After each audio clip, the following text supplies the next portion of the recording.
ज्यांना काही कारणांमुळे स्वामीचरित्र सारामृताचे पारायण करता येत नाही, त्यांच्यासाठी ही कथा म्हणजे स्वामी समर्थ माऊलींचा अनमोल आशीर्वादच आहे. कारण तुम्ही ही चमत्कार करणारी स्वामी समर्थांची कथा फक्त श्रद्धेने ऐकलीत तर तुम्हाला स्वामीचरित्र सारामृत पारायणाचे फळ याच दिवशी प्राप्त होईल, हे पूर्ण विश्वासाने सांगतो. या कथेत असंभव शक्य करण्याची, संकट निवारण करण्याची आणि दैवी कृपा ओतण्याची अपूर्व शक्ती दडलेली आहे. म्हणूनच ही कथा अर्ध्यावर कधीही सोडू नका. कारण या कथेत इतकी आध्यात्मिक ऊर्जा आहे की तुमचे कितीही मोठे दोष, आजार, वाईट शक्ती, शत्रूंचा त्रास, रडवणारे दुःख आणि चिंता सर्व काही वाऱ्यासारखे नाहीसे होतील. स्वामी समर्थ स्वतः तुमच्या समोर येऊन तुमच्या डोक्यावर कृपेचा हात ठेवतील आणि म्हणतील, भिवू नकोस, मी आहे. ही कथा फक्त पारायणाचे फळ देत नाही, तर मरेपर्यंत तुमच्यावर स्वामी समर्थांचा हात कायम राहील असा दैवी आशीर्वाद या कथेशी जोडलेला आहे. म्हणूनच या अद्भुत आणि चमत्कारी कथेला स्वामी समर्थ माऊलींच्या 3 भक्तांना शेअर करा. कारण भक्ती वाटली तर पुण्य वाढतं आणि पुण्य वाढलं की स्वामी समर्थ अधिक प्रसन्न होतात. या अद्भुत प्रवासात पुढे जाण्यापूर्वी स्वामी समर्थ माऊलींना प्रसन्न करण्यासाठी खाली कमेंट बॉक्समध्ये अशक्य ही शक्य करतील स्वामी असं प्रेमाने टाईप करा आणि आजची कथा लाईक करून शेवटपर्यंत शांतपणे आणि श्रद्धेने ऐका. कारण या कथेमध्ये स्वामी समर्थ माऊलींच्या कृपेचा झरा वाहतो आहे. चला तर मग सुरू करूया ही स्वामी समर्थ माऊलींची अद्भुत, चमत्कारी आणि संकट निवारण करणारी कथा. श्री स्वामी समर्थ. जय जय स्वामी समर्थ.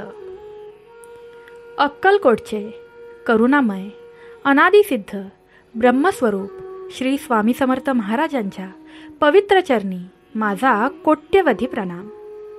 ज्या क्षणी जय जय स्वामी समर्थ हा नाद भक्ताच्या हृदयात घुमतो, त्या क्षणी त्याच्या सर्व पापांचे क्षालन होते. स्वामींचं स्मरण म्हणजे अवघ्या संसाररूपी वाळवंटात एक गोड अमृतधारा प्रवाहित होणं आहे. असंच ते दयाळू, सर्वज्ञ, अद्भुत, सर्वत्र व्यापलेले श्री स्वामी समर्थ. प्रथम हे चरित्र ज्याने लिहिलं त्या विष्णू कवीनेही नम्रतेने सांगितलं, मी कोण आहे, माझ्या लेखणीला शक्ती कुठून मिळाली. कारण तो जाणतो करते ते स्वामीच, आपण तर केवळ निमित्त. स्वामींच्या कृपेनेच त्याला लेखनाची प्रेरणा झाली. त्याने प्रथम वंदन केलं गणपतीला, सरस्वतीला, गुरूंना आणि अखेरीस त्या अक्कलकोट निवासी श्री दिगंबर यतिराजाला, जो अनादिसिद्ध असूनही भक्तांसाठी साक्षात मानव स्वरूप धारण करून प्रकट झाला. स्वामींच्या रूपांचं वर्णन जरी शब्दांनी केलं तरीही ते वर्णन अपूर्णच राहील. मेघासारखा शांत वर्ण, तेजाने दिपवणारा, भालावर तेजाचा मुकुट आणि मुखावर परम शांतीचा भाव. भक्तांच्या प्रेमासाठी त्यांनीच अंगावर पितांबर धारण केला. हातात शंख, चक्र, गदा, पद्म आणि कर कमलातून देत आहेत अभय आणि वरदान. त्यांच्या दर्शनाने पतितांचाही उद्धार होतो. त्यांच्या चरणांवर चिन्हे आहेत जे पाहून वेदही गप्प पडतात. कारण वेदांना न उगमणारा तो परमात्मा या रूपात साकार झाला आहे. विष्णू कवी पुढे नम्रतेने म्हणतात, मी अज्ञ, मी मतिमंद, पण स्वामी दयाळू आहेत. माझ्या लेखणीतून जे काही उमटेल ते त्यांच्या कृपेनेच. आणि खरंच त्या क्षणी स्वामींची कृपा त्यांच्यावर झरली. स्वामी स्वतः म्हणाले, लेख माझं चरित्र अमृत आहे. जे ऐकतील, वाचतील, श्रवण करतील त्यांचं आयुष्य मंगल होईल. मात्र हे रोज ऐकावे लागेल. हे चरित्र म्हणजे केवळ ग्रंथ नाही, हे अमृतसागर आहे. त्यात स्वामींच्या प्रत्येक लीलांचे मोती आहेत. भक्तीच्या प्रत्येक भावाची मुक्ताफळे आहेत. जो भक्त श्रद्धेने हे अमृत प्राशन करतो त्याच्या जीवनातील अंधकार नाहीसा होतो. विष्णू कवी पुढे सांगतात, काळ दृष्ट झाला आहे, अधर्म वाढला आहे, लोक धर्म विसरलेत, लोभाने मोहाने भरले आहेत. अशा वेळी परमेश्वराला अवतार घ्यावा लागतो आणि मग त्रिकालज्ञ ब्रह्मस्वरूप श्री दत्तात्रय यांनी स्वामी समर्थ रूपाने पृथ्वीवर आगमन केले. त्यांचा अवतार कुठे, कधी, कोणत्या कुलात झाला हे कोणालाही ठाऊक नाही. हे अनादिसिद्ध आहेत. ते कोणाचं अनुकरण करत नाहीत आणि कोणालाही त्यांचं पूर्ण स्वरूप समजत नाही. स्वामींचं अक्कलकोटमध्ये प्रगटीकरण म्हणजे भक्तांसाठी उघडलेलं मोक्षद्वार. असं म्हणतात, ज्यावेळी धर्माचे पतन होते तेव्हा दिगंबर रूपाने श्री स्वामी समर्थ पृथ्वीवर येतात. त्यांच्या दर्शनाने जे भक्त झाले त्यांचं जीवन सार्थ झालं. स्वामींनी अनेक भक्तांचे मनोरथ पूर्ण केले, अनेकांना चमत्कारिक अनुभव दिले. कुणाला संकटातून वाचवलं, कुणाला दारिद्र्यातून मुक्त केलं, तर कोणाला परमज्ञान दिलं. स्वामींच्या दर्शनाने सर्व पापं धुतली जातात. हे केवळ वचन नाही, ही असंख्य भक्तांच्या जीवनात घडलेली सत्यता आहे. एका प्रसंगी स्वामी अक्कलकोटमध्ये राचप्पा मोदी यांच्या घरी होते. त्याचवेळी कलकत्त्याचा एक साहेब आणि त्यासोबत एक पारशी दर्शनासाठी आले. स्वामींनी त्यांच्या येण्यापूर्वीच म्हणाले होते, 3 खुर्च्या आणा. भक्तांना आश्चर्य वाटलं. कोण येणार आहे हे स्वामींना आधीच ठाऊक होतं. 3 खुर्च्या आणल्या गेल्या आणि नंतर साहेब व पारशी आले देखील. स्वामींनी स्वतः 3ऱ्या खुर्चीवर स्थान घेतलं. त्या दोघांनी आदराने नमस्कार केला. साहेबाने नम्रतेने विचारलं, महाराज, आपण कुठून आलात?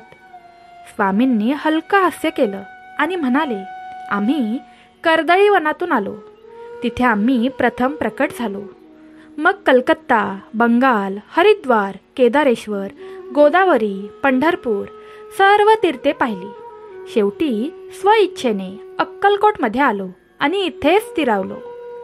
त्या वाणीने साहेब थक्क झाला, कारण स्वामींच्या प्रत्येक शब्दात सत्याची जाणीव होती आणि आत्मशांतीचा अनुभव होता. त्या क्षणी दोघेही भावविवश होऊन त्यांच्या चरणी नतमस्तक झाले. स्वामींच्या दर्शनाने त्यांची जन्मभराची पिपासा मिटली. महाराजांच्या लीलांचा अर्थ कोणीही लावू शकत नाही.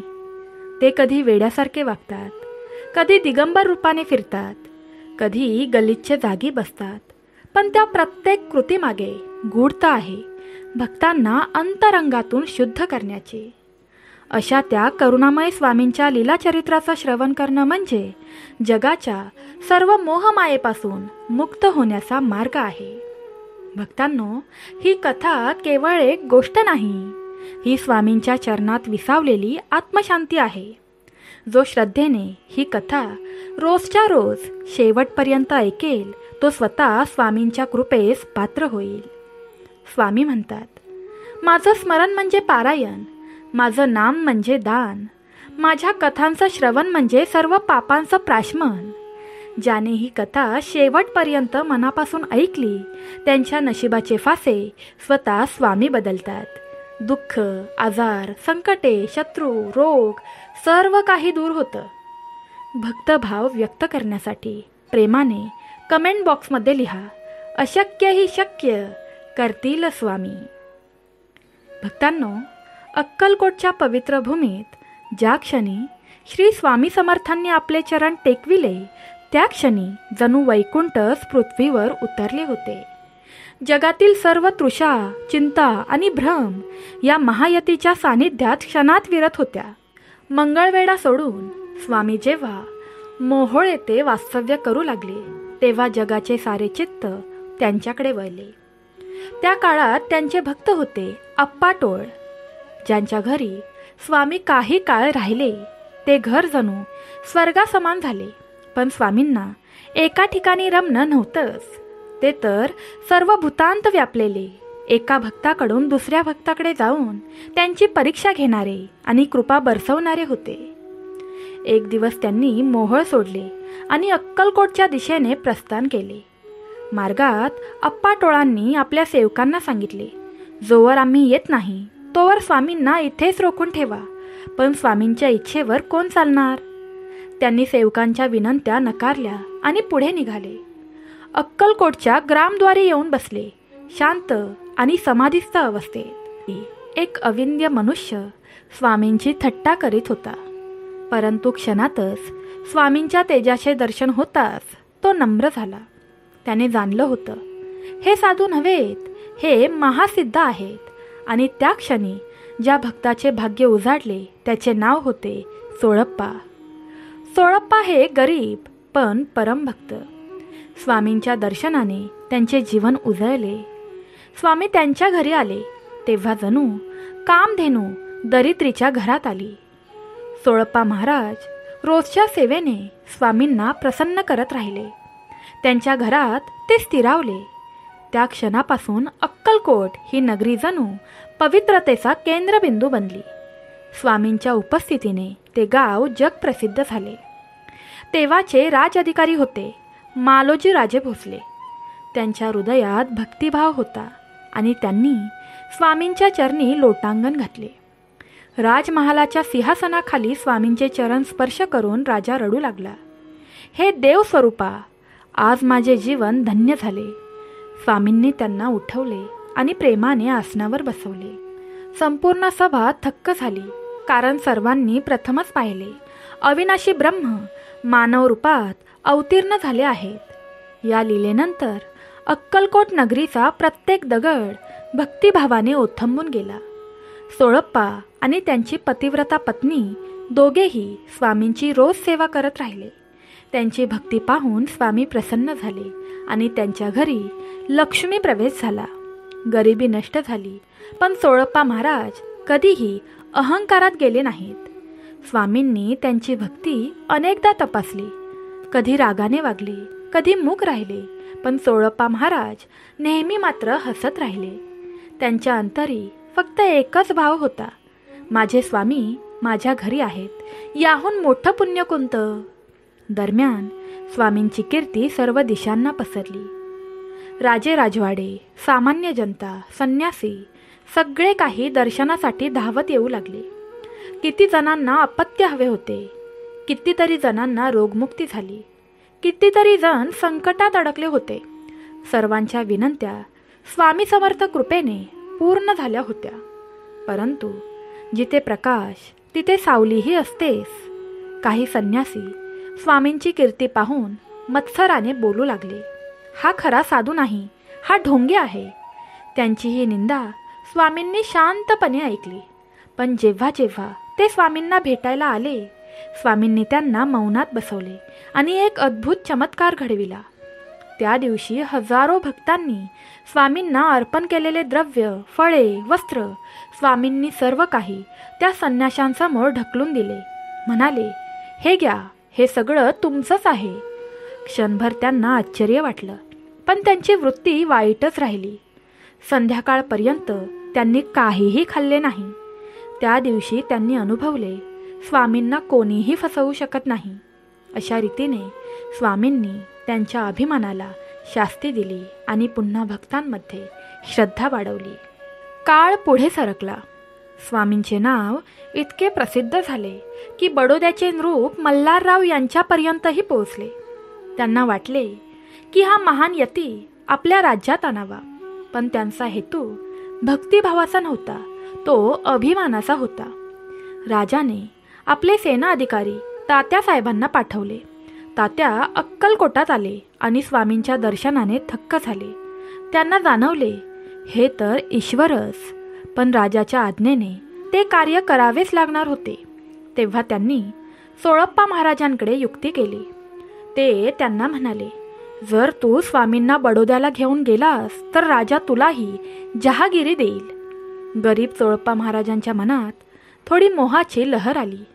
त्यांनी स्वामींसमोर विनंती केली, स्वामी, बडोद्याला चला, मला धन आणि सन्मान मिळेल. स्वामींनी हसत उत्तर दिलं, मल्हारराव यांच्या अंतरी भक्ती नाही, मग आम्ही का जावं? त्या एका वाक्यातच पूर्ण दैवी संदेश दडलेला होता. जिथे श्रद्धा नाही तिथे देवही राहत नाही. भक्तांनो, जो ही कथा रोजच्या रोज रोज फक्त एकदा, सकाळ किंवा संध्याकाळ, शेवटपर्यंत श्रद्धेने ऐकतो, त्याचं जीवन स्वामी समर्थांच्या कृपेने उजळतं. स्वामीचरित्र सारामृताचे फळ त्याला प्राप्त होते. त्याच्या दुःखांचे सावट नाहीसे होते आणि स्वामी त्यांच्या नशिबाचे फासे कायमचे बदलतात. स्वामी कृपा मिळवण्यासाठी श्रद्धेने कमेंट बॉक्समध्ये लिहा, स्वामी समर्थ माझी आई. अक्कलकोट नगरीत त्या दिवसाची प्रभात फार वेगळी होती. हवा मंद सुगंधाने भारलेली होती. मंदिरात दिव्यांचा लखलखाट आणि रस्त्यांवर भक्तांचा जय जय स्वामी समर्थ, जय जय स्वामी समर्थ या घोषांचा निनाद होता. स्वामी त्या दिवशी सोळप्पा महाराजांच्या घराच्या अंगणात बसले होते. शांत, समाधीतील तेज डोळ्यात होतं, हातात भिक्षापात्र आणि चेहऱ्यावर अनंत कृपेचं हास्य. त्यांच्या सभोवताली लहान मोठे भक्त उभे होते. कुणी अन्नाचा नैवेद्य आणला होता, कुणी फळं ठेवली होती, तर कुणी फक्त डोळ्यातून ओघळणारे अश्रू अर्पण करत होता. त्या दिवसापासून स्वामींच्या लीलांची मर्यादा राहिली नव्हती. त्यांनी ज्या भक्तावर कृपा केली त्यांचं आयुष्य पालटत गेलं. कधी एखाद्या निष्पाप गरिबाला ते श्रीमंतीच्या उंबरठ्यावर नेत, कधी एखाद्या रोग्याला स्पर्श करून निरोगी करत, तर कधी एखाद्या अभिमानी माणसाला नम्रतेचा धडा देत. एक दिवस एका ब्राह्मणाने स्वामींच्या दर्शनाला येऊन विचारलं, माझी पूजा आराधना होत नाही, माझं मन स्थिर राहत नाही, काय करावं? स्वामी हसले आणि शांत आवाजात म्हणाले, मन जर स्थिर करायचं असेल तर मनाच्या मागे धावणं थांबव, त्याला स्वामींच्या चरणी बांध. ज्याचं मन माझ्या चरणात स्थिर झालं त्याचं जीवन चिरशांतीला पोचतं. ते शब्द ऐकून तो ब्राह्मण अंतर्बाह्य बदलला. तो घरी गेला आणि त्या दिवसापासून रोज जय जय स्वामी समर्थ असा जप करू लागला. काळ गेला पण त्याचं मन कधीही भटकत राहिलं नाही. स्वामींनी त्याला अंतर्मनातच ध्यानाची साधना दिली होती. एक दिवस सोळप्पा महाराज स्वामींच्या समोर बसले होते. त्यांच्या चेहऱ्यावर आनंद होता, पण डोळ्यात काहीसा गोंधळही होता. स्वामींनी विचारलं, काय रे, आज मन ढगाळ का दिसतंय? सोळप्पा महाराज म्हणाले, स्वामी, माझ्या घरी सगळं आहे, पण अंतःकरणात बेचैनी आहे. स्वामींनी त्याच्याकडे पाहिलं आणि हसत म्हणाले, सोळप्पा, बेचैनी असणं चांगलं, ती तुला सतत माझ्या पायाशी आणते. ज्याला समाधान झालं तो दूर गेला. त्या क्षणी सोळप्पाने स्वामींच्या चरणी डोके ठेवले. त्यांचं शरीर कापत होतं, पण मनात आनंदाचा सागर वाहत होता. त्यांना जाणवलं, आज माझ्या जन्माचा हेतू पूर्ण झाला. असे असताना स्वामींनी एका दिवसात अनोखी लीला दाखवली. एक भक्त त्यांच्यासमोर भाकरी घेऊन आला आणि म्हणाला, स्वामी, या माझ्या शेवटच्या भाकऱ्या. स्वामींनी ती भाकरी घेतली आणि बाजूच्या कुत्र्याला दिली. भक्त थोडा खट्टू झाला. मनात विचार आला, माझं अर्पण स्वामींनी का टाकलं? पण लगेच स्वामी म्हणाले, जे अर्पण अभिमानाने केलं जातं ते आमच्या चरणात लागत नाही. जे अर्पण नम्रतेने दिलं जातं ते आम्ही स्वतः स्वीकारतो. त्या भक्ताचे डोळे पाणावले. त्याला समजलं, स्वामींना भाकरी नको, त्यांना श्रद्धा हवी. काळ पुढे सरकला. स्वामींच्या कृपेची कीर्ती दूरवर पसरली. दररोज हजारो लोक अक्कलकोटला येऊ लागले. कोणी आजारी, कोणी कर्जबाजारी, कोणी दुःखात, तर कोणी समाधान शोधणारे. पण स्वामींच्या एका कटाक्षाने सगळ्यांचं आयुष्य बदलत होतं. एक दिवस एक वृद्ध माता आली. तिचा मुलगा वर्षानुवर्ष हरवला होता. ती रडत म्हणाली, स्वामी, माझ्या मुलाचं काहीच ठाव ठिकाणा नाही. स्वामींनी फक्त इतकंच म्हटलं, जा, तुझ्या घराच्या दाराशी जा, तिथे तुला उत्तर मिळेल. ती गेली आणि घरी गेल्यावर पाहते तर काय, तिचा मुलगा दारात उभा होता. स्वामी समर्थांचे ते वचन म्हणजे ब्रह्मवाक्य ठरले. अशा कित्येक लीला आहेत ज्या शब्दांच्या पलीकडे आहेत. त्या फक्त ऐकाव्यात, अनुभवाव्यात आणि अंतरी साठवाव्यात. त्या काळातच स्वामींनी एका भक्ताला मोठा धडा दिला. तो भक्त रोज येऊन म्हणायचा, स्वामी, मला धन हवं, मला पद हवं.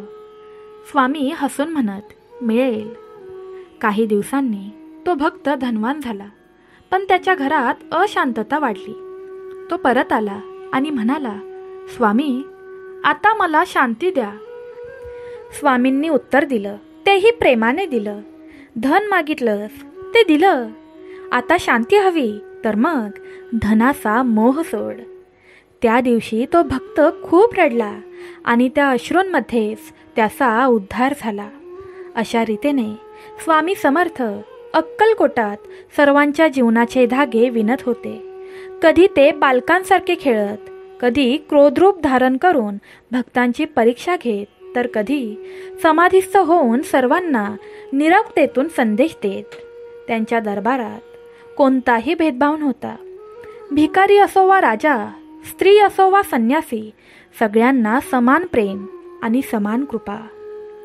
एक दिवस ते म्हणाले, आम्ही कुणाचंच नुकसान करत नाही, पण जो आम्हाला विसरतो त्याला आम्ही शोधायला भाग पाडतो. हीच तर त्यांची लीला. भक्तांच्या हृदयात वेदना निर्माण करून त्या वेदनेतून भक्तीचा जन्म घडवणं. रात्रीच्या शांत वेळी सोळप्पा आणि त्याची पत्नी स्वामींना नमस्कार करून म्हणाले, स्वामी, आम्हाला काहीच नको, फक्त तुमची साथ आम्ही मरेपर्यंत राहू. आणि स्वामी नेहमी म्हणायचे, आम्ही आहोत रे तुमच्यासोबत. जिथे माझं नाव घेतलं जातं तिथे आम्ही असतोच. जे भक्त ही कथा शेवटपर्यंत श्रद्धेने ऐकतील त्यांच्या घरात सुख, शांती आणि समाधान नांदेल. स्वामी समर्थ आई त्यांचे नशीब बदलतील आणि त्यांच्या सर्व इच्छा पूर्ण करतील. स्वामी कृपा मिळवण्यासाठी श्रद्धेने कमेंट बॉक्समध्ये लिहा, जय जय स्वामी समर्थ. भक्तांनो, अक्कलकोट नगरीवर त्या दिवशी सकाळची मृदूशी किरणं पसरली होती. मंद वारा वाहत होता आणि स्वामी समर्थांची आसनावर बसलेली तेजोमूर्ती अनेक भक्तांना दर्शन देत होती. त्यांच्या डोळ्यात करुणा होती, परंतु त्याचवेळी एक दैवी गांभीर्यही. प्रत्येक भक्त त्यांच्याकडे पाहताच आपल्या अंतरंगातील थरथर अनुभवत होता, कारण जणू त्यांच्या नजरेतून मनातील सर्व पाप, सर्व दुःख वितळून जात होते. त्या दिवशी एक शेतकरी स्वामींच्या दर्शनासाठी आला. चेहरा काळवंडलेला, डोळ्यात थकवा आणि ओठांवर एकच प्रार्थना, स्वामी, आमच्या घरात दुष्काळ पडलाय, बैल मेलेत, पोटाला अन्न नाही, मुलं उपाशी आहेत, तुम्हीच दया करा. स्वामींनी त्याच्याकडे प्रेमाने पाहिलं. हलक्या हास्याने म्हणाले, अरे, तुझं दुःख फक्त बाहेरचं नाही, आतलं आहे. देवावरचा विश्वास कोरडा झालाय. तू जर श्रद्धा जागवलीस तर मातीचंही सोनं होईल. शेतकऱ्याने पाया पडला. स्वामींनी त्यांच्या डोक्यावर हात ठेवला आणि म्हणाले, जा, उद्या शेतात जा. जिथे बैल पडलाय तिथे नांगर फिरव, बघ काय घडतं. दुसऱ्या दिवशी तो भक्त शेतात गेला. बैल नसतानाही त्याने नांगर हातात घेतले आणि काय आश्चर्य, जणू अदृश्य हातांनी नांगर स्वतः फिरू लागले आणि त्या जागी जमिनीखाली सोन्याचे कुंभ सापडले. त्याने रडत रडत स्वामींच्या चरणी ते कुंभ अर्पण केले. स्वामी हसले, आम्ही तुझे धन घेत नाही, ते तुला तुझ्या कर्तृत्वाचं फळ आहे. पण लक्षात ठेव, धन कमाव, पण मनात दया वाढव, श्रद्धा ठेव, अहंकार नको. भक्तांनो, त्या काळी एक तरुण ब्राह्मण स्वामींना भेटायला आला. त्याचं नाव होतं भास्कर. तो अहंकाराने एवढा वेडा झाला होता की तो कुणालाही जुमानत नव्हता. तो स्वामींच्या समोर उभा राहून म्हणाला, तुम्ही म्हणता मी दत्तात्रेयाचा अवतार आहे, हे सिद्ध करा. सभेत शांती पसरली. स्वामींनी त्याच्याकडे शांत नजरेने पाहिलं. काही न बोलता हात पुढे केला. त्या क्षणी त्यांच्या हातातून तेजाच्या ज्वाळा उठल्या आणि ते त्रिवेद स्वरूप झाले. ब्रह्मा, विष्णू, महेश यांचा एकाच तेजोदीपातून प्रकाश झाला. भास्कर जमिनीवर कोसळला. डोळ्यातून अश्रू वाहू लागले. तो रडत म्हणाला, स्वामी, माझं डोकं तुमच्या चरणी ठेवा, माझा अभिमान जाळून टाका. स्वामींनी मृदू हसत म्हणाले, अरे, ज्ञानाने जो अहंकार वाढतो तो अंधार आहे, पण श्रद्धेने जो विवेक येतो तोच प्रकाश आहे. काही दिवसांनी एक वृद्ध स्त्री स्वामींच्या दर्शनाला आली. तिच्या हातात फाटकी ओवी, डोक्यावर ओढणी आणि हृदयात अपरंपार प्रेम होतं. ती म्हणाली, स्वामी, माझा एकुलता एक मुलगा घर सोडून गेला. मला त्याचा काहीच ठाव ठिकाणा नाही. स्वामींनी डोळे मिटले आणि मृदू स्वरात म्हणाले, माऊली, तुझं दुःख आम्हाला ऐकू आलं आहे. तू रडू नको. 7 दिवसांनी तुझा मुलगा तुला भेटेल. आणि तसंच झालं. 7व्या दिवशी गावच्या वेशीवर तिचा मुलगा परत आला. त्याने आईचे पाय धरले आणि म्हणाला, माझी चूक झाली आई. स्वामी समर्थांनी मला स्वप्नात दर्शन देऊन मार्ग दाखवला. आईच्या डोळ्यातून गंगा यमुना वाहू लागल्या. ती स्वामींच्या पायावर डोकं ठेवून रडत म्हणाली, स्वामी, तुम्ही माझी आई आहात. एकदा एका माणसाने स्वामींना विचारलं, स्वामी, तुम्ही एवढं का शांत राहता? लोक तुमच्यावर टीका करतात तरी तुम्ही काहीच बोलत नाही. स्वामी हसले, जो गोड बोलतो तो सर्वांना आवडतो, पण जो सत्य बोलतो त्याला जग आवडत नाही. आम्ही सत्याचं काम करतो म्हणून लोक नको नको ते म्हणतात, पण सत्य कधीही हरत नाही. त्या दिवशी संध्याकाळी स्वामी विठ्ठल मंदिराजवळ बसले होते. मंद प्रकाशात त्यांचा चेहरा तेजोमय दिसत होता. एका भक्ताने विचारलं, स्वामी, मी सर्व काही करतो पण मन शांत राहत नाही. स्वामींनी उत्तर दिलं, अरे, तू शरीराला आंघोळ घालतोस पण मनाला का नाही? दररोज थोडं ध्यान कर. मन स्वच्छ ठेव. स्वच्छ मनातच आम्ही वसतो. भक्तांनो, कथानकाचा शेवट जवळ आला होता. भक्तांच्या डोळ्यातून आनंद अश्रू वाहत होते. प्रत्येकजण एकच अनुभव सांगत होता, स्वामी समर्थ म्हणजे दया, प्रेम आणि करुणेचं मूर्तिमंत रूप. त्या रात्री अक्कलकोटात मंद वारा वाहत होता. मंदिरात घंटा वाजत होत्या आणि स्वामी समर्थ माऊली आसनावर बसलेले, डोळे मिटून समाधी अवस्थेत होते. भक्तांना वाटलं जग थांबलं आहे. त्या शांततेत त्यांचा आशीर्वाद शब्द झाला. ज्यांनी ही कथा शेवटपर्यंत ऐकली त्यांचं मन पवित्र होईल. त्यांच्यावर स्वामी कृपा अखंड वर्षेल आणि जो श्रद्धेने जय जय स्वामी समर्थ लिहील त्याचे कर्मबंधन सुटत जातील. त्यांच्या आयुष्यातील अशक्य गोष्टीही शक्य होतील. ही कथा स्वामी चरित्र सारामृताच्या 10 ते 13व्या अध्यायांवर आधारित आहे. जर तुम्ही इथपर्यंत ऐकत आला आहात तर विश्वास ठेवा, स्वामींचा आशीर्वाद तुमच्यावर झाला आहे. शेवटपर्यंत ऐकत राहा. बघा, अशक्य हे शक्य स्वामी करणार आहे. भक्तांनो, आता मन शांत करा, डोळे बंद करा आणि स्वामी समर्थ माऊलींना तुमच्या डोळ्यासमोर आणा. श्री स्वामी समर्थांचे चरण आपल्या अंतःकरणात ठेवा. या भागात जेव्हा तुम्ही हे शब्द ऐकत राहाल तेव्हा स्वामी तुमच्या हृदयावर कृपा करतील. तुमच्या घरातील दारिद्र्य, दुःख, रोग, संकट सर्व काही नाहीसं होईल. पण जो भक्त अर्ध्यावर ही कथा सोडेल त्याला या पारायणाचे पूर्ण फळ मिळणार नाही.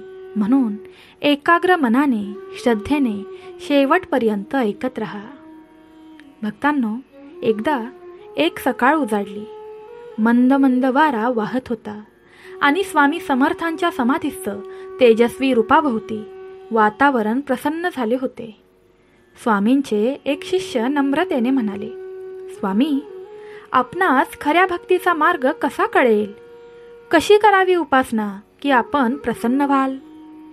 स्वामींचे ओठ स्मितले. ते म्हणाले, बाळा, भक्ती ही बाह्य प्रदर्शनात नाही, ती अंतःकरणात असते. भक्ती म्हणजे माझं स्मरण, माझ्या चरणांची आठवण आणि मन शुद्ध ठेवणं. प्रांतःकाळी उठल्यावर प्रथम माझे नामस्मरण कर. माझ्या चरणांवर मन केंद्रित कर. सुगंधित फुले, चंदन, धूप, दीप अर्पण कर.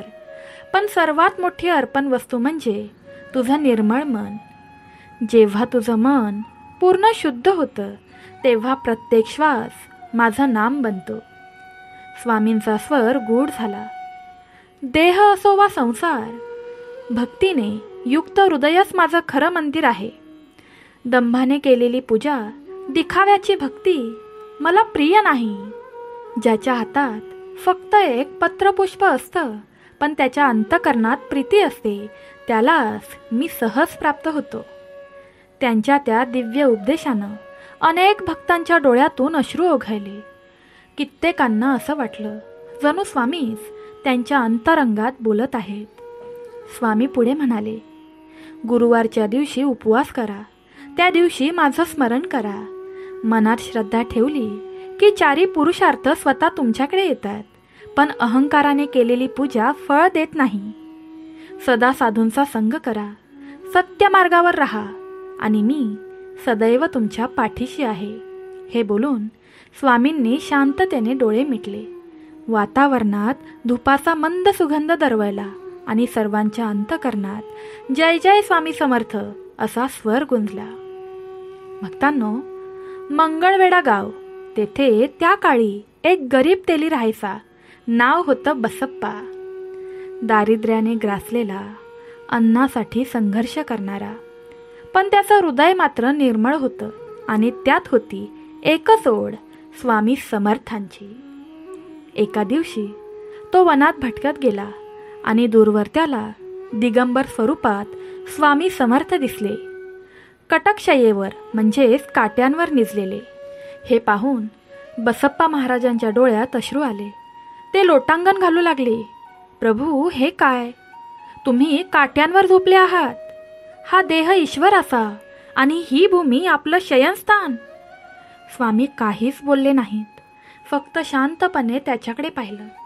त्या दृष्टीत करुणा होती, दैवी तेज होतं आणि अनंत कृपेचा प्रवाह होता. त्या क्षणी बसप्पा महाराजांना समजलं, हा कोणताही योगी नाही, हे तर स्वामी समर्थच. तो त्यांच्या चरणी पडला आणि म्हणाला, स्वामी कृपा कटाक्ष करा, माझं दारिद्र्य संपवा. स्वामींनी त्याच्या मस्तकावर हात ठेवला. जा, तुझं दैव जाग झालं आहे. त्या दिवसानंतर बसप्पा महाराजांचं जीवन पालटायला लागलं. तो रोज स्वामींच्या सानिध्यात राहू लागला, दिवस रात्र सेवा करू लागला. लोक हसू लागले, वेडा झाला आहे हा. पण बसप्पा महाराजांचं मन स्थिर झालं होतं. त्यांना काहीच फरक पडत नव्हता की कोण आपल्याला काय बोलतंय. एकदा रात्रीच्या वेळेस ते स्वामींसोबत जंगलात गेले. घोर अंधार, क्रूर पशूंच्या डरकाळ्या, काट्यांनी भरलेला मार्ग, पण बसप्पा महाराजांच्या मनात कोणतीही भीती नव्हती. ते म्हणत होते, स्वामी माझ्या पुढे आहेत, मला कसली भीती. तेवढ्यात स्वामींनी चमत्कार दाखवला. जमिनीतून असंख्य सर्प प्रकट झाले. त्यांच्या तेजाने सगळे जंगल उजळून निघाले. बसप्पा दसकलास, पण स्वामी म्हणाले, भिवू नको बाळा, जितकं तुला हवं तितकं घे, तुझं दैव उजाडलं आहे. बसप्पा महाराज एक सर्प उचलतात आणि त्या क्षणी सगळे सर्प नाहीसे होतात. त्यांनी जे सर्प स्वामींच्या आज्ञेने उचललं त्यात सुवर्ण होतं. बसप्पा महाराज नतमस्तक झाले. स्वामी म्हणाले, घरी जा, तुझ्या संसाराचा भार आता माझ्यावर आहे. तू भक्त आहेस, मी तुझ्या मागे उभा आहे. त्या दिवसानंतर बसप्पा महाराज सुखाने राहू लागले. दारिद्र्य संपलं, आनंद वाढला आणि दिवस रात्र ते श्री स्वामी समर्थ या मंत्रांचा जप करू लागले. भक्तांनो, ही कथा सांगते, ज्यांचं मन स्वामींवर निखळ श्रद्धेने जडलेलं असतं त्यांचं भाग्य स्वामी स्वतः बदलतात. जे भक्त ही कथा शेवटपर्यंत ऐकत राहतील त्यांच्या घरात स्वामी समर्थांचा आशीर्वाद कायम राहील. त्यांचं दारिद्र्य नाहीसं होईल, त्यांचं नशीब उजळेल आणि त्यांच्या अंतःकरणात शांती व समाधान फुलेल. ही प्रार्थना या क्षणी मी स्वामींचरणी करत आहे. तथास्तु. भक्तांनो, ज्या क्षणी भक्ताच्या अंतःकरणात वैराग्य जागं होतं त्या क्षणी संसाराची साखळी तुटते आणि स्वामींच्या कृपेचा प्रवाह त्याला घेऊन जातो. असाच काळ आला होता हरिभाऊंच्या जीवनात. एकेकाळचा संसार वेडा, कुटुंब सुखात गुंतलेला हरिभाऊ आता अंतरी एक वेगळीच तळमळ अनुभवत होता. संसार जरी होता तरी मन कुठेच लागत नव्हतं. प्रत्येक क्षणी फक्त एकच विचार डोक्यात येत होता, स्वामी, मला तुमच्याच चरणी स्थान द्या. एके दिवशी हरिभाऊ स्वामींच्या दर्शनाला गेले. स्वामी समर्थ माऊली समाधी स्थितीत बसलेले होते आणि त्यांच्या ओठांवर एक हलकीशी करुणा स्मित रेषा होती. हरिभाऊंच्या डोळ्यात पाणी तरळलं. ते नम्रपणे म्हणाले, स्वामी, संसार नको, मोक्ष द्या. मनात आता तुमची सोड आहे. या संसार सागरातून पार उतरवा. स्वामींनी त्यांच्याकडे प्रेमळ कटाक्ष टाकला. क्षणभर जणू सगळं विश्व थांबलं. स्वामी म्हणाले, हरिभाऊ, संसारात राहूनही जे माझं नाव घेतात त्यांनाच मी मुक्त करतो. पण जेव्हा हृदयात माझ्याशिवाय काहीच उरत नाही तेव्हा मीच त्या देहाचं ओझं उतरवतो. हरिभाऊंच्या डोळ्यातून अश्रू वाहू लागले.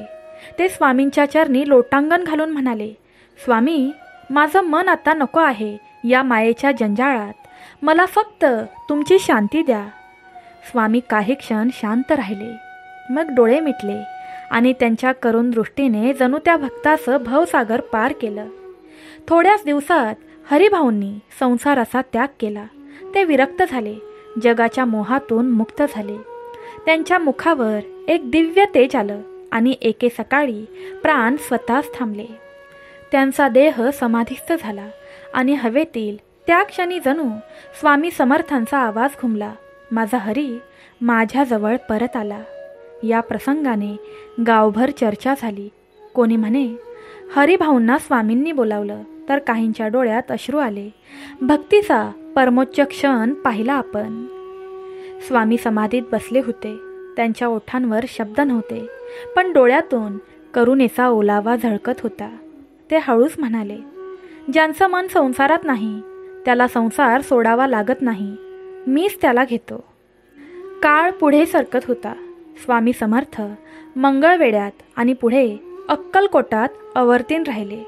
अनेक भक्त त्यांचे दर्शन घेऊन जीवन धन्य करत होते. त्या काळात स्वामींच्या भक्तांपैकी एक होता स्वामीसूत. स्वामींच्या निकटचा, पण अंतरी न सांगता येणारं वादळ झेलणारा. तो स्वामींना आपल्या पित्याप्रमाणे मानायचा, पण नियतीने त्यांच्या जीवनात कठोर परीक्षा घेतली होती. स्वामीसुताचे वागणे जगाच्या डोळ्यात विसंगत वाटे. कधी तो भिक्षा मागायचा, कधी शांत राहायचा, कधी गावभर फिरायचा आणि लोक त्यांची थट्टा करीत. लोकांच्या नजरेत तो वेडा झाला होता, पण स्वामींच्या दृष्टीत तो परिपूर्ण भक्त होता. एकदा गावात काही दृष्ट लोकांनी त्यांचा अपमान केला. त्यांना शिवीगाळ केली, त्यांच्या अंगावर धूळ फेकली. पण स्वामीसूत फक्त हसत राहिले आणि म्हणाले, जे माझा अपमान करतात ते माझं पुण्य घेतात. पुढे ते एके दिवशी स्वामींना भेटले. त्यांच्या डोळ्यातून पाणी वाहत होतं. स्वामी, लोक माझी थट्टा करतात, पण मला तुमची आठवण आली की मी सर्व काही विसरतो. स्वामी समर्थ हसले, अरे, जगाला जे वेडे दिसतात तेच माझ्या दृष्टीने शहाणे असतात. तुझं नाव लोकांनी विसरलं तरी माझ्या हृदयात तू कायम आहेस.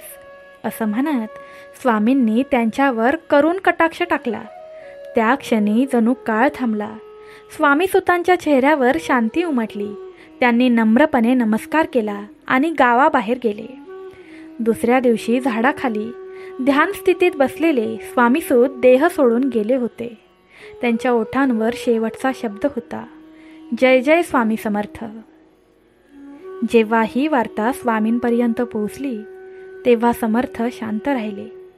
काही वेळानंतर त्यांनी डोळे मिटले आणि फक्त एवढेच म्हणाले, माझा पुत्र माझ्यात विलीन झाला. त्यांच्या ओठांवर स्मित होतं आणि संपूर्ण अक्कलकोटात त्या क्षणी प्रसन्नतेचा अनुभव जाणवला. भक्तांनो, स्वामीसुतांचं चरित्र सांगतं की जो भक्त खऱ्या मनाने स्वामींच्या चरणात विसर्जित होतो त्याला मृत्यू नाही तर फक्त स्वामींमध्ये विलय आहे. भक्तांनो, या कथेतून आपल्याला ही शिकवण मिळाली की आपण आपल्या स्वामींवर पूर्ण विश्वास ठेवला पाहिजे. संसारात राहूनही अंतःकरणाने विरक्त व्हा. जेव्हा तुम्ही म्हणाल स्वामी माझी आई आहे, तेव्हा साक्षात समर्थ तुमच्यासोबत उभे राहतील. भक्तांनो, जे भक्त ही कथा शेवटपर्यंत रोजच्या रोज ऐकतात त्यांचं नशीब पालटतं, संकटे मागे हटतात आणि स्वामी कृपा त्यांच्या अंगी वसते. अर्ध्यावर कथा सोडणाऱ्याला स्वामी चरित्र सारामृत पारायणाचे फळ मिळत नाही. भक्तांनो, स्वामी आईला प्रसन्न करण्यासाठी प्रेमाने टाईप करा, जय जय स्वामी समर्थ. बघा, तुमच्याही जीवनात स्वामी आई अशक्यही शक्य करेल. भक्तांनो, त्या काळी श्री स्वामी समर्थ अक्कलकोटात वसत होते. दररोज त्यांच्या चरणी भक्तांचा मेळा भरत असे. कोणी अन्नदानासाठी येत असे, कोणी आशीर्वादासाठी, तर कोणी आपले पाप धुवून टाकण्यासाठी. समर्थांच्या वचनात एवढी ताकद होती की त्यांच्या एका शब्दाने जड जीव हलका होत असे आणि त्यांच्या हसण्यातून दैवी प्रकाश झळकून भक्तांच्या आयुष्याला दिशा मिळे. स्वामीसूत महाराजांच्या देहवसनानंतर सेवकांमध्ये प्रश्न निर्माण झाला.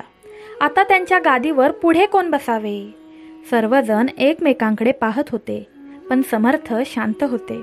ते म्हणाले, जेव्हा वेळ येईल तेव्हा मोर पाखरा आमच्या मानसी येईल आणि त्यावेळी आम्हीच सांगू कोण गादीस पात्र आहे. हे ऐकून सर्वजण थक्क झाले. समर्थांचे वचन म्हणजे भवितव्याचे विधानच.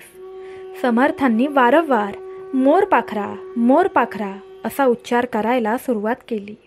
सगळे विचारात पडले, हा मोर पाखरा कोण आहे?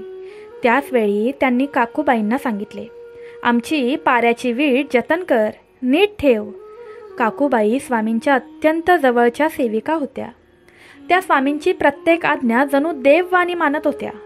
पण यावेळी त्यांनाही कळेना स्वामी ही वीट का सांगत आहेत. दरम्यान स्वामीसूत महाराजांचा भाऊ दादा कोकणात राहत होता. त्याचे शरीर क्रूश झाले होते, आरोग्य बिघडले होते. काकूबाईने त्याला अक्कलकोटास आणले. समर्थांना दाखवले. स्वामी, हे बघा, बाळ वाळून चालले, कृपा करा. समर्थ हसले. त्यांनी फक्त एवढंच सांगितलं, 4 वेळा जेवू घाला याला, चिंता करू नकोस, बाळ बरे होईल. अगदी तसंच झालं. दादा पूर्ण निरोगी झाला. समर्थांच्या कृपेने त्याचं आयुष्य बदललं. थोड्याच दिवसांनी केज गावात भक्त नानासाहेबांनी श्रींचा मठ बांधला. त्यांनी पादुका स्थापनेसाठी स्वामींची आज्ञा घेतली. समर्थांनी सांगितले, काकूबाई, दादाला पाठवा. काकूबाई गोंधळली. स्वामी, तो अज्ञान आहे, त्याला कसं पाठवायचं? पण समर्थ ठाम होते, आम्हाला ठाऊक आहे काय योग्य आहे. दादांना पाठवलं गेलं. केज गावात श्रींच्या आज्ञेने पादुका स्थापन झाल्या. त्या कार्यानंतर समर्थांनी आदेश दिला, दादाला मुंबईस पाठवा. ब्रह्मचारी बुवांकडे त्याला द्या आणि स्वामी सुतांच्या गादीवर बसवा. ब्रह्मचारी बुवांनी तसेच केले. दादा, जो साधा आणि अज्ञान होता, त्याला गोसावी बनवण्यात आले. त्याला झोळी, कफनी, निशाण देण्यात आले. पण सुरुवातीला त्याच्या मनात संकोच होता, मी असा कसा, माझ्याकडून हे कसं होईल? पण समर्थांची इच्छा देवाची इच्छा असते. दादाला अक्कलकोटास परत आणण्यात आलं. स्वामी समर्थांनी त्याच्याकडे पाहून आदेश दिला, भुजंग, माझ्या पादुका घे आणि दादाच्या मस्तकावर ठेव. त्या क्षणी दादाच्या जीवनात चमत्कार झाला. पादुका मस्तकी पडताच त्यांच्या अंतरी ज्ञानाचा प्रकाश उगवला. अज्ञानाचा अंधार नष्ट झाला. दादांचं हृदय ज्ञान सूर्याने उजळलं. तो भजनात लीन झाला. देहभान विसरला. त्याच्यात समर्थांचे तेज दिसू लागले. काकूबाईंनी हे पाहिलं आणि घाबरली. ती म्हणाली, समर्था, तुम्ही काय करत आहात? त्याच्या शिरी पादुका ठेवता? समर्थ स्मित हास्य करून म्हणाले, जे आम्हाला योग्य वाटतं तेच आम्ही करतो, व्यर्थ बोलू नकोस. काकूबाईला राग आला. तिने कटू शब्द बोलले. समर्थांना क्रोध आला आणि त्यांनी तिला बाजूला सारलं. पण नंतर काकूबाईच्या अंतकरणात पश्चाताप जागा झाला. ती समर्थांच्या चरणी लोळली, रडली, क्षमा मागू लागली. समर्थांनी तिला शांततेने पाहिले आणि दादाला आज्ञा केली, जा, तुझ्या मातेकडून भिक्षा माग. दादा गेला. त्याची माता काकूबाई चिडली, म्हणाली, भिक्षा मागायला गेलास, लोक काय म्हणतील? दादा नम्रतेने म्हणाला, आई, संसाराचं सुख तात्पुरतं आहे. आता माझं जीवन स्वामींच्या चरणी आहे. त्या दिवसापासून दादा गोसावी झाला. भजन कीर्तनात रमला. नंतर मुंबईस परत गेला आणि स्वामी सुतांच्या गादीवर बसून भक्तांच्या कल्याणासाठी कार्य करू लागला. असा होता अध्याय 18 मधील प्रसंग. दादाबुवांच्या आत्मज्ञान आणि समर्थांचा अद्भुत कृपावर्षाव. आता आपण पुढच्या अध्यायातील म्हणजेच 19व्या अध्यायातील नृसिंह सरस्वतींचे दर्शन आणि स्वामींच्या अद्भुत लीलांचा प्रसंग पाहणार आहोत. एक दिवस स्वामींच्या सेवकांनी विचारलं, स्वामी, मनुष्याला या जन्मात सर्वोच्च साधन काय? स्वामी म्हणाले, एकाग्र चित्ताने आमचं चरित्र ऐक, तेच ज्ञान देणार आहे.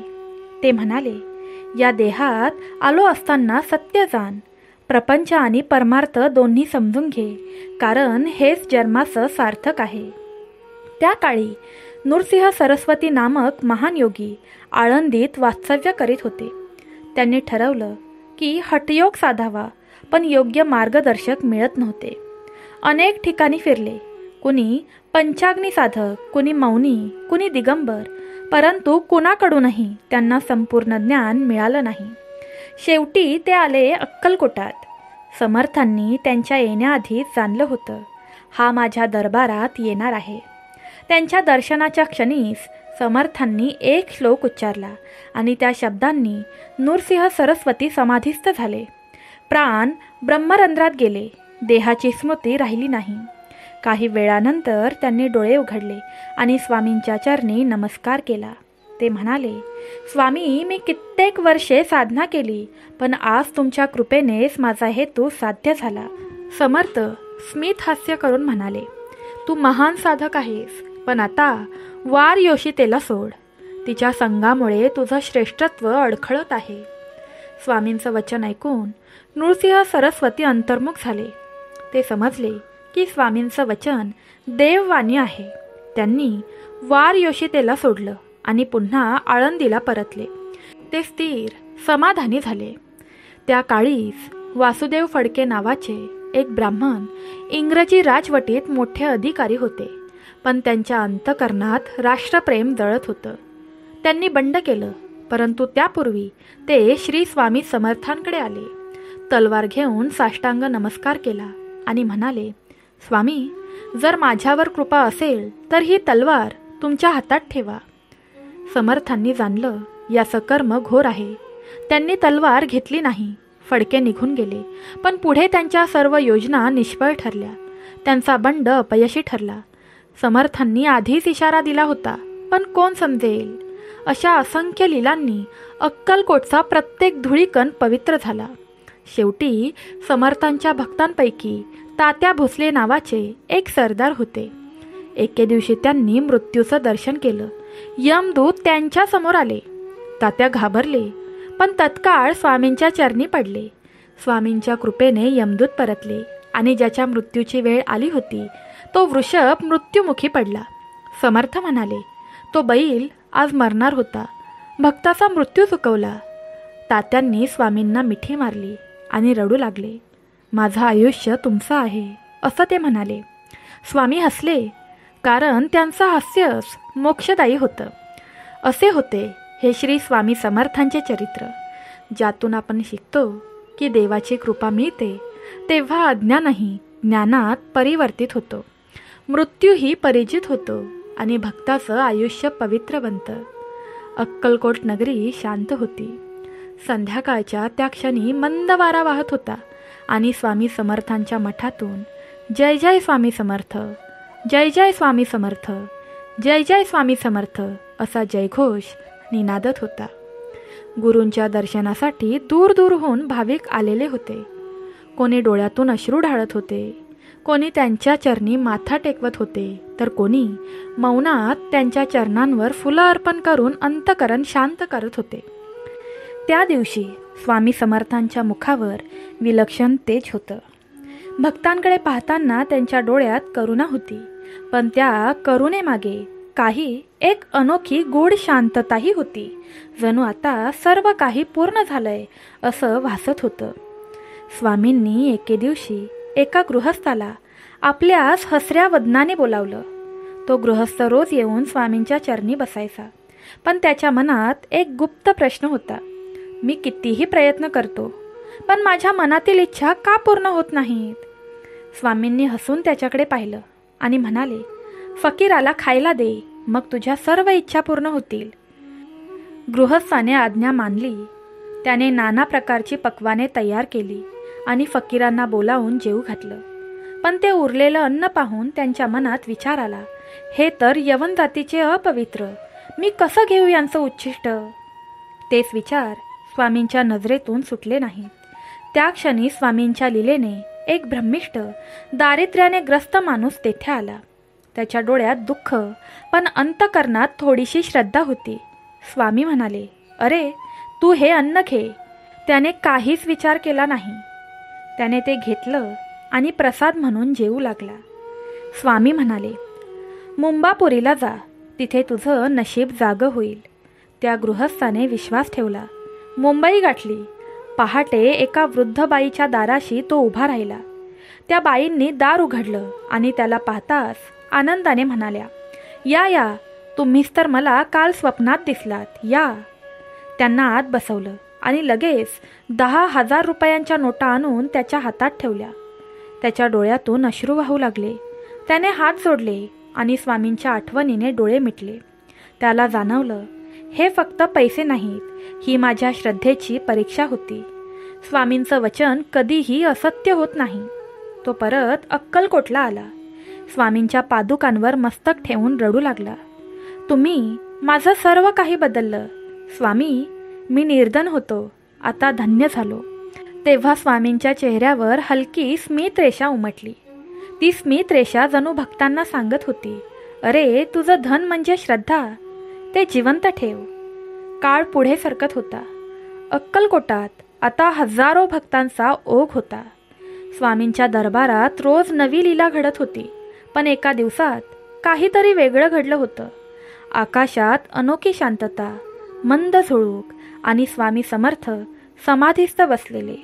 ती होती चैत्र महिन्याची कृष्ण त्रयोदशी, मंगळवार, शके 1800 बहुधान्य संवत्सर. त्या दिवसाच्या 3ऱ्या प्रहरानंतर स्वामींनी डोळे मिटले. त्यांचं तेज अंगभर पसरलं.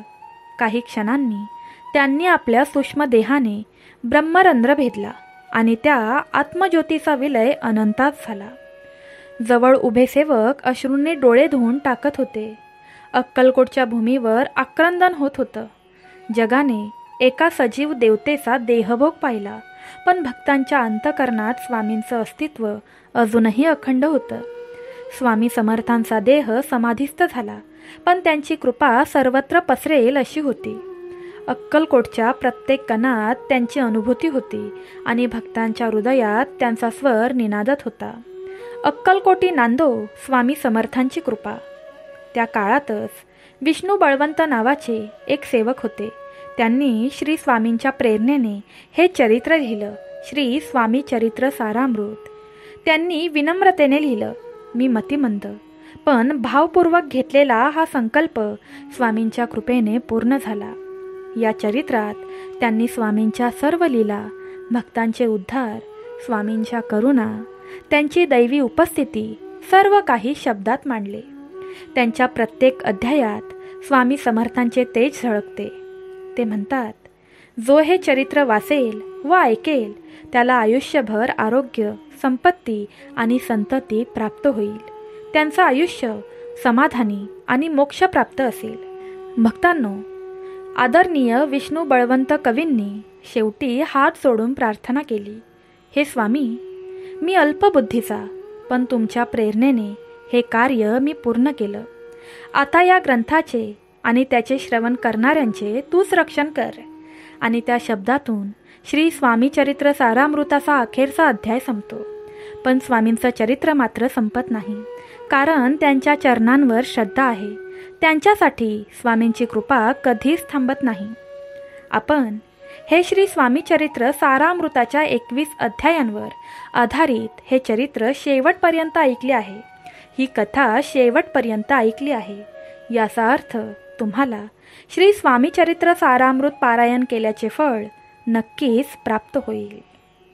तर प्रिय भक्त हो, आजची ही स्वामी समर्थ माऊलींची कथा तुम्ही शांत मनाने, पूर्ण श्रद्धेने ऐकली आणि रोजच्या रोज ऐकत जाल, म्हणजे तुम्ही स्वामी चरित्र सारामृताच्या 21व्या अध्यायांचं फळ स्वतः मिळवलं आहे.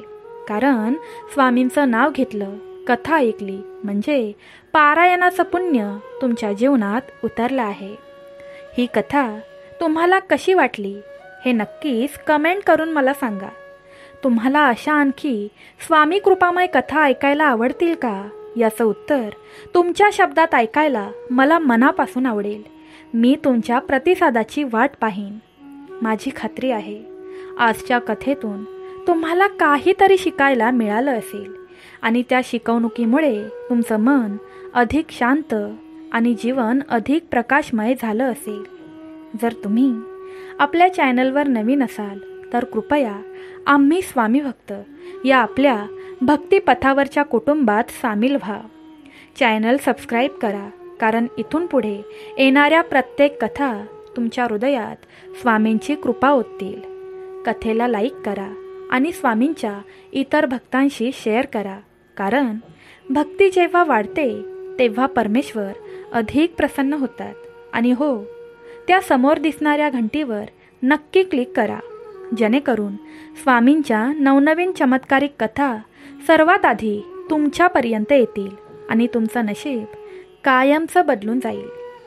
श्री स्वामी समर्थ माऊलींच्या चरणी माझी एकच प्रार्थना, हे स्वामीराया, या कथेला ऐकणाऱ्या प्रत्येक भक्ताच्या घरात आनंद, आरोग्य, समाधान आणि कृपेचा वर्षाव करा. त्यांच्या सर्व दुःखांचं रूपांतर सुखात करा आणि त्यांच्या प्रत्येक संकटाला स्वामीमय उपाय द्या. भक्तांनो, भेटूया पुन्हा पुढच्या दिव्य कथेमध्ये. तोपर्यंत सर्वांनी आपल्या आणि आपल्या परिवाराच्या आरोग्याची काळजी घ्या. जय जय स्वामी समर्थ.